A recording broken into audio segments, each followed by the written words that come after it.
Obedience, forgiveness, and belief. I'm going to talk about these three things this evening. Obedience. Our readings today ask us to be obedient.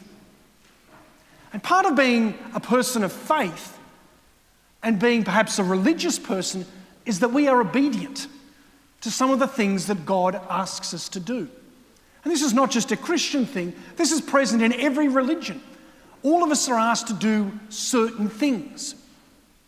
And depending on the religion will depend on what those things might be.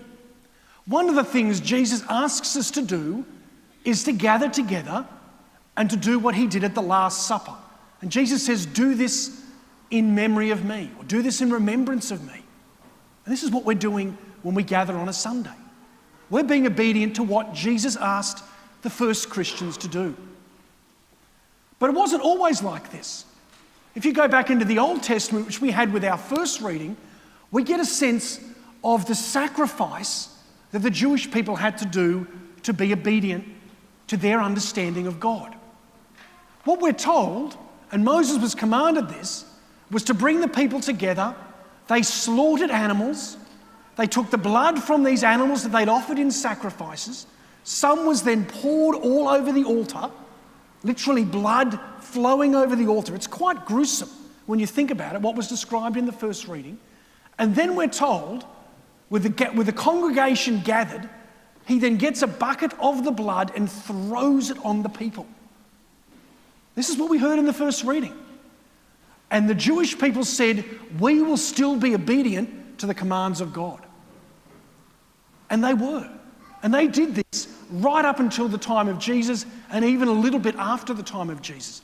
This was one of the rituals the Jewish people did. It's pretty graphic. And I think I'd find it pretty hard as a person in the congregation to have the blood of an animal splattered over me. And I think as a priest it'd be pretty hard to throw it on people. But this is what's being talked about in the first reading. Jesus comes and he commands us this, and he says, gather together, break bread, and know that this bread is not bread, but it becomes my body. Share in wine, but this is not wine, but this has become my blood. And he says, do this in memory of me. Sometimes people say to me, I don't need to come to church. I said, people say to me, I can just pray at home. Why bother coming to church? One of the reasons we come to church is that it's one of the commandments. We're told to keep holy the day of the Lord. And this is what we do when we gather together. We don't just do it by ourselves. Life doesn't just revolve around ourselves. We do it together, and we come together in worship. In the same way that people, not just Christians, but people of all sorts of religions have gathered on a regular basis to worship God.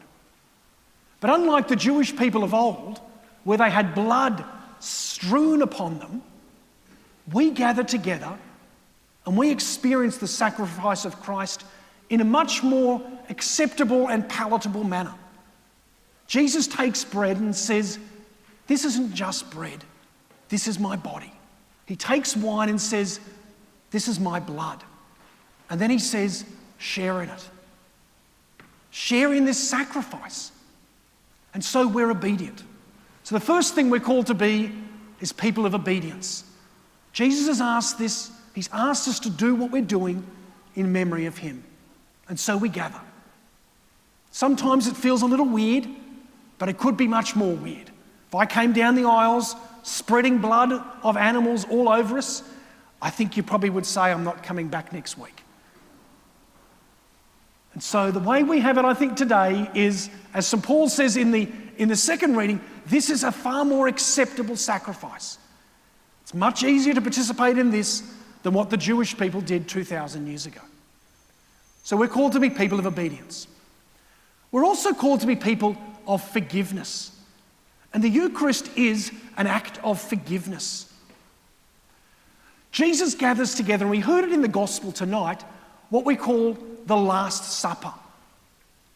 But if you have something as the Last Supper, there must also be a First Supper. And the consequences of the First Supper are reversed at the Last Supper. The First Supper in the Bible in the book of Genesis is the meal of Adam and Eve. When Adam and Eve take from the tree, they break it, they give it to each other, and they eat.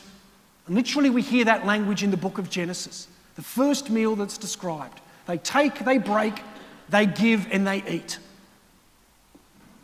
It's quite interesting. And by them doing this, it brings death, it brings destruction, and they say to God, we don't want you in our lives. We're out of here.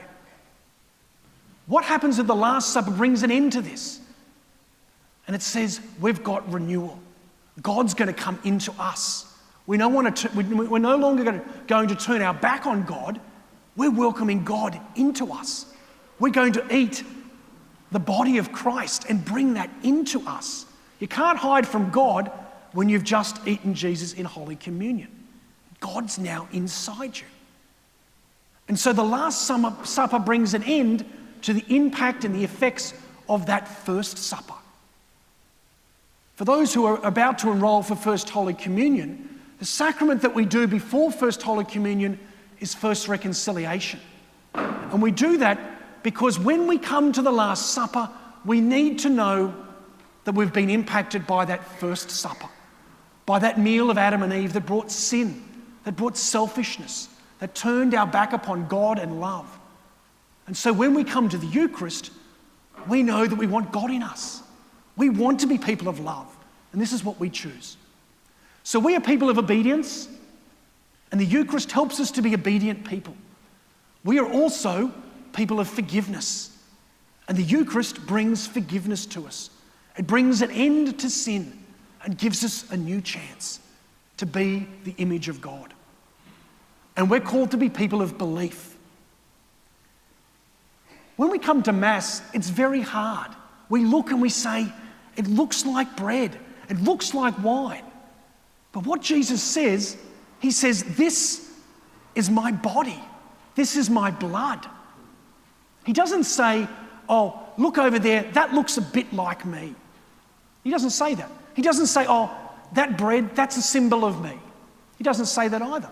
He doesn't say, eat this meal and it's going to have some significance for you. This isn't the language of Jesus. Jesus says, this is my body. Jesus says, this is my blood. It's incredible. It's hard to believe.